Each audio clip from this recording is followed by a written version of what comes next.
근데 거기서 약간 딱 그 얘기에 화가 난 것 같아. 바로 이제 하자고 하는데 이제 헤드기어나 글럽 끼고 올라오잖아. 헤드기어를 안 끼고 올라오는 거야. 그래서 코피도 터지고 막 이래가지고 뭔가 이래가지고 띵하고 이래가지고 앉아있는데 오더라고. 안녕하세요 이러면서 이제 인사를 하더라고. 원치님, 네. 제가 지금 새롭게 여기 PD로 들어와서 일을 하게 됐는데 궁금한 거? 네. 물어봐. 네. 제가 유튜브 보면서도 좀 많이 이제 복싱 펀치 영상 보면서 공부도 하고 하는데 어쨌든 운동에서 프로, 아마추어 이러면 프로는 잘하시는 분, 또 아마추어는 조금 못하는 사람 막 이런 그게 저한테 있었거든요. 근데 또 복싱은 그게 아니라면서요. 그 용어 차이. 네. 용어가 다른 스포츠는 아마추어라고 하면 동호인을 이야기하잖아. 근데 복싱은 아마추어가 동호인 개념이 아니야. 그러니까 엘리트 복싱. 그러니까 중학교, 고등학교, 대학교 이렇게 복싱부에서 운동을 해가지고 엘리트 코스를 밟은 그 스포츠 하시는 분들을 아마추어 선수라고 해요. 그리고 프로 복싱은 프로 라이센스를 따가지고 일반인이든 엘리트 선수들이 프로 라이센스를 따서 넘어와가지고 프로 경기를 뛰면 프로 선수라고. 그래서 많은 사람들이 착각을 해. 아마추어는 절대 프로를 이길 수 없다 이러면은 댓글로 난리가 나지. 아니 엘리트 선수들이 어떻게 프로한테 지냐 막 이러면서 난리가 나는 거야. 네. 근데 그러면은 지금 유튜브 채널도 어쨌든 오래 운영하셨고 지금 5년. 복싱 밥을 드신 지는 정말 오래되신 거잖아요. 복싱. 네, 복싱밥?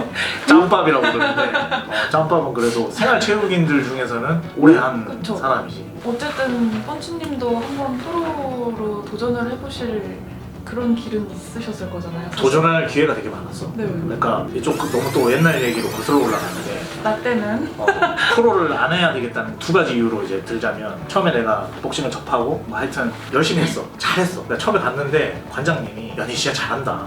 한번 해봐라. 그렇게 좀 제의도 받았어.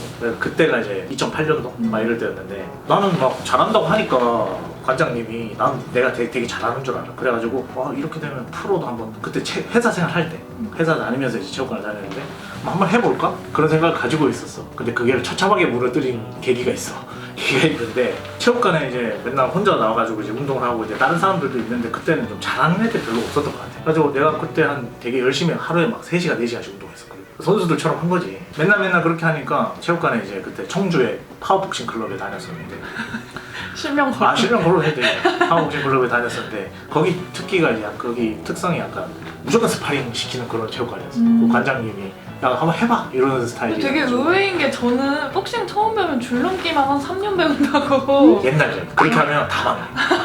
근데 물론 이렇게 하는 게 좋다라고 하기는 어려워. 근데 스파링을 하면 진짜 빨리 밀리거든. 나도 이 얘기를 옛날에도 했지만 스파링을 하면 진짜 그 실전 감각이라는 게 빨리 늘어.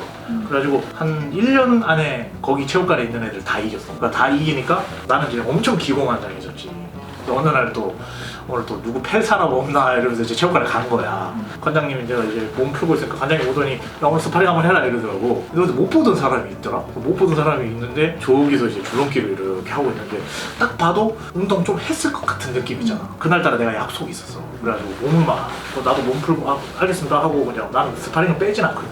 좀 걱정되니까 와꾸가 보통이 아니었던. 약간 키가 나도 큰 편이고 나도 피지컬은 좋은데 나 정도 피지컬을 가지고 있었고 뭔가 단단하게 생긴 느낌이 좀 있었어. 그래가지고 기다리다가 얘기를 했지. 할 거면 좀 빨리 하자. 근데 거기서 약간 딱 그 얘기에 화가 난 것 같아. 바로 이제 하자고 하는데 이제 헤드기어나 글럽 끼고 올라오잖아. 헤드기어를 안 끼고 올라오는 거야. 그래가지고 이상하다. 그래가지고 헤드기어 안 껴도 돼요. 그러니까 괜찮대. 그러더니 그냥 우통을 딱 벗는데 추성훈이 몸이 거기서부터 뭔가 잘못됐다는 생각이 들어. 와 진짜 주먹이 팍팍 날라오는데 별이 막 보여. 한 대씩 맞을 때마다. 근데도 나도 막 그때 오기가 있고 막 나도 젊으니까 나도 때리고 막 했어. 그래서 1라운드는 어떻게 보내고 2라운드 딱 시작됐는데 이제 더 열받은 거지. 그 친구가 더 열받아가지고 나를 패기 시작하는데 그때부터 구타를 엄청나게 당하고 다운을 한 3번 정도 당했던 것 같아. 3번 당하고 이제 관장님이 이제 말려서 끝났지. 그래서 코피도 터지고 막 이래가지고 뭔가 이래가지고 띵하고 이래가지고 앉아있는데 오더라고. 안녕하세요 이러면서 이제 인사를 하더라고. 그래서 이미 착살 당하는데. 근데 이제 복싱은 또 스파링이니까 끝나고 나서 이제 또 인사도 하고 하니까 운동 얼마나 했어요 이러니까 선수야 선수. 관장님이 그냥 장난으로 그냥 그렇게 한 거야. 그래가지고 물어보니까 운동 좀 오래 했고 지금 신인왕전 준비하고 있다고. 그래가지고 그 선수가 그 신인왕 그 해의 신인왕을 탄 슈퍼 웰터급의 지철륜 선수라고 있어. 엄청 세거든. 그 당시에 되게 최우수 선수상 막 거론된 그런 친구였는데 걔랑 이제 스파링을 한 거지. 딱 느꼈지. 프로 하면 안 되겠다. 그런 체육관이었어. 약간 관장님이 좀 나이 연세가 좀 있으시고 관장님이 약간 이제 일반 간호인이니까 취미 정도로만 즐겨라 뭐 이런 정도로. 그리고 내가 나 스파링 너무 해보고 싶으니까 해달라고 자꾸 시키고 한 번 해보니까 너무 재밌으니까 또 시켜주세요 또 시켜주세요 하니까 귀찮으셔가지고 그렇게 해주신 거 그랬었어.